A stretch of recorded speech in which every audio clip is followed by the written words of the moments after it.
اور جی جی جی جی جو دو بھائیوں کی تعلق سے میرا سوال ہے، تو اصل میں تھوڑا سا شاید 1 آدھ منٹ 1.5 منٹ کا سوال ہو جائے میرا۔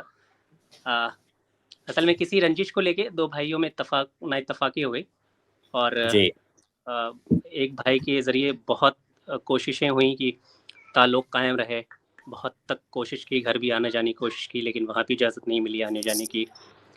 تو اب وہ باہر، وہ مطلب تعلق نہیں رکھنا چاہتے، جیسے عید بقرعید ہو گیا، کسی چیز میں ملنا جلنا نہیں۔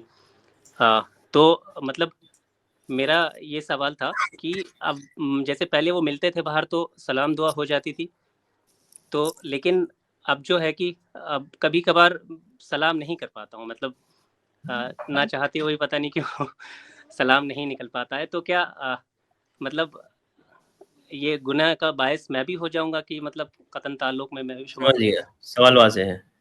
جی شیخ بھائی کا سوال یہ ہے کہ نا اتفاقی ہوئی ہے تو کیا میری جانب سے بھی اگر جو ہے، میں حالانکہ چاہتا ہوں ملاقات کرنا، لیکن اس کے باوجود دل نہیں چاہتا ہے سلام دعا کا، تو اگر میں نہیں کرتا ہوں تو کیا یہ بھی قطع تعلق رہے گا اور میں گنہگار ہوں گا؟ اصل میں ان سے جب میری ملاقات ہوتی ہے، سلام دعا ہوتی ہے، تو وہ نظر بھی نہیں ملاتے، مطلب کہ جواب دیتے ہیں بعض دفعہ، واضح کبھی ہے۔ ملاتے ہیں، اکثر نہیں ملاتے، چلے جاتے ہیں سیدھے۔ تو اس لیے تھوڑا سا جی چاہتا ہے کہ اب نہ ٹوکو انہیں۔ جی شیخ۔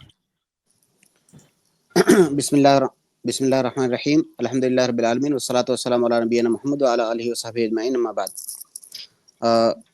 دیکھیے بھائی، اللہ کے نبی صلی اللہ علیہ وسلم نے اس بات سے منع فرمایا ہے کہ کوئی عام مسلمان کسی عام مسلمان کو بغیر کسی شرعی سبب کے 3 دن سے زیادہ چھوڑے۔ 3 دن سے زیادہ قطع کلامی، قطع تعلق کسی عام مسلمان کے لیے بھی جائز نہیں ہے۔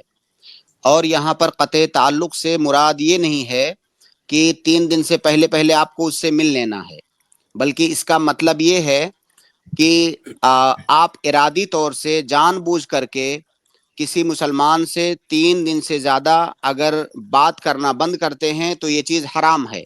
لیکن اگر اتفاقی طور سے وہ اس سے ملاقات نہیں ہوتی ہے تو اس میں کوئی حرج کی بات نہیں ہے۔ تو بہرحال کسی عام مسلمان سے بھی 3 دن سے زیادہ قطع تعلق کرنا، اس کو چھوڑنا، جس کو کہ حجر کہتے ہیں، یہ جائز نہیں ہے۔ یہ صرف ایک صورت میں جائز ہے، جب اس کے لیے کوئی شرعی سبب ہو، جیسے کوئی مسلمان بدعتی ہے، اس کے بدعت کی وجہ سے آپ اس کو چھوڑ رہے ہیں، یا اور کوئی شرعی سبب پایا جا رہا ہے، اس کے اندر کوئی معصیت، کوئی گناہ، اس کا ایسا کام پایا جا رہا ہے جس کی وجہ سے آپ اسے چھوڑ رہے ہیں، یا جیسے کوئی شوہر اپنی بیوی کی تادیب کے لیے اور جو ہے اس کی اصلاح کرنے کے لیے اسے چھوڑ رہا ہے 3 دن سے زیادہ، تو یہ جائز ہے۔ بہرحال اگر کوئی شرعی سبب ہے جس کی وجہ سے کوئی چھوڑ رہا ہے کسی کو 3 دن سے زیادہ تو جائز ہے، ورنہ یہ چیز حرام ہے۔ اب آپ کا سوال بھائی سے متعلق ہے۔ بھائی سے متعلق یہ چیز اور زیادہ اہم ہو جاتی ہے، کیونکہ وہ ذوی الارحام میں سے ہے، اور صلہ رحمی کرنا یہ واجب ہے۔ جب عام مسلمان کو 3 دن سے زیادہ نہیں چھوڑ سکتے تو کوئی ذوی الارحام کو، اپنے بھائی کو یا کسی بھی ذوی الارحام میں سے کسی کو بھی 3 دن سے زیادہ کیسے چھوڑ سکتا ہے؟ اللہ کے نبی صلی اللہ علیہ وسلم نے صلہ رحمی کو واجب قرار دیا ہے، اور صلہ رحمی کے بہت سارے طریقے ہیں۔ ان طریقوں میں سے سب سے اہم اور سب سے آسان طریقہ ہے ایک دوسرے سے ملنا، سلام کلام کرنا، ایک دوسرے کی خیریت دریافت کرنا۔ چاہے اس زمانے میں، موجودہ زمانے میں ہم فون کر کے بھی وہ صلہ رحمی کر سکتے ہیں، فون کر کے بھی سلام کر سکتے ہیں، بات کر سکتے ہیں، ان کی خیریت دریافت کر سکتے ہیں۔ تو اگر کوئی ایسا کرتا ہے تو یہ بھی صلہ رحمی ہے۔ صلہ رحمی کا طریقہ ہے ان کے گھر جانا، ان کی زیارت کرنا، اپنے گھر ان کو بلانا، یا اگر کوئی کسی چیز کی انہیں ضرورت ہے تو ان کی ضرورت کو پوری کرنا۔ یہ تمام چیزیں صلہ رحمی کے اندر آتی ہیں۔ تو بہرحال صلہ رحمی کرنا یہ واجب ہے۔ جب عام مسلمان کو نہیں چھوڑ سکتے تو جو آپ کے ذوی الارحام ہیں ان کو چھوڑنا کیسے جائز ہوگا؟ آپ کا سوال یہ ہے کہ ایک بھائی ہے جو دوسرے بھائی سے ملنے کی بہت زیادہ کوشش کرتا ہے، لیکن وہ دوسرا بھائی اس سے دور بھاگتا ہے، وہ قطع تعلق جی کرنا چاہتا ہے۔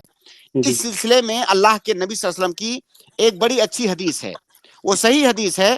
حدیث کے الفاظ کچھ اس طرح سے ہیں کہ لیس الواصل بالمکافی، کہ صلہ رحمی کرنے والا آدمی وہ نہیں ہے جو بدلے میں صلہ رحمی کرتا ہے۔ اگر آپ کا بھائی آپ سے مل رہا ہے اور اس کے بدلے میں آپ مل رہے ہیں تو یہ کوئی کمال کی بات نہیں ہے، یہ صلہ رحمی نہیں ہے۔ بلکہ صلہ رحمی تو وہ ہے کہ آپ سے کوئی دور بھاگ رہا ہے، اپنا تعلق توڑ رہا ہے، اس کے بعد بھی آپ جا کر کے اس سے مل رہے ہیں، یہ اصل صلہ رحمی ہے۔ تو اگر وہ بھائی جو دور بھاگ رہا ہے، دوسرے بھائی کو چاہیے کہ وہ اس سے دور نہ بھاگے۔ جو دور بھاگ رہا ہے، قطع تعلق کرنا چاہ رہا ہے، اس کا گناہ اسے ملے گا، لیکن دوسرے کو چاہیے کہ وہ یہ نہ سوچے کہ اگر وہ بھاگ رہا ہے تو وہ مجھ سے 1 قدم بھاگے گا تو میں اس سے 10 قدم بھاگوں گا۔ بہت سارے لوگ ہاں یہ ایٹیٹیوڈ ہوتا ہے کہ اگر تم مجھ سے 1 قدم دور بھاگو گے تو میں 10 قدم بھاگوں گا۔ اللہ کے شیخ نبی صلی اللہ علیہ وسلم کی یہ حدیث اس بات کی نفی کر رہی ہے۔ اصل صلہ رحمی اسی وقت، صلہ رحمی کا امتحان اسی وقت ہوتا ہے جب سیکنڈ پارٹی آپ سے دور بھاگ رہی ہے، پھر بھی آپ اس کے قریب جا رہے ہو، اس سے مل رہے ہو، تو اگر آپ ملو گے تو آپ کو اس کا اجر ملے گا، باقی وہ دور بھاگ رہا ہے تو اس کا گناہ اسے ملے گا۔ شیخ پچھلے 5 سال سے کوشش کر رہا ہوں، پچھلے 5 سال ہو گئے اس بات کو، لیکن اب مطلب میرا ایک اور یہ ہے کہ جیسے کبھی ہوتا ہے کہ میں ان کو سلام کر دیتا ہوں، کبھی وہ دور سے گزرتے ہیں تو سلام نہیں کر پاتا ہوں، تو مطلب وہ گناہ میں شمار تو نہیں ہوگا نا یہ؟ دیکھیے وہی اسی لیے میں نے شروع میں بتا دیا کہ تعلق باقی رکھنے کا یہ مطلب ہرگز نہیں ہے کہ آپ ڈھونڈ کے ان سے ملو۔ اگر کوئی غیر ارادی طور سے آپ نے ان کو کہیں دیکھا، راستہ بدل لیا، جی کسی مجلس میں بیٹھے ہیں، آپ وہاں جانے سے گریز کر رہے ہیں صرف اس لیے کہ آپ کو ان سے ملنا نہ پڑ جائے، یہ قطع تعلق ہے۔ اگر اتفاقیہ طور سے آپ نے دور سے دیکھا، نہیں جا سکے، اس کو قطع تعلق نہیں کہتے ہیں۔ تو بہرحال اگر وہ آپ سے دور بھاگتے ہیں تو آپ ان سے قریب جائیے، جب بھی موقع پائیے جائیے، سلام کیجیے، حال چال دریافت کیجیے، یہی صلہ رحمی ہے۔ اور اگر وہ کام جو کر رہے ہیں اس کا وزر اور اس کا گناہ ان کے اوپر ہوگا،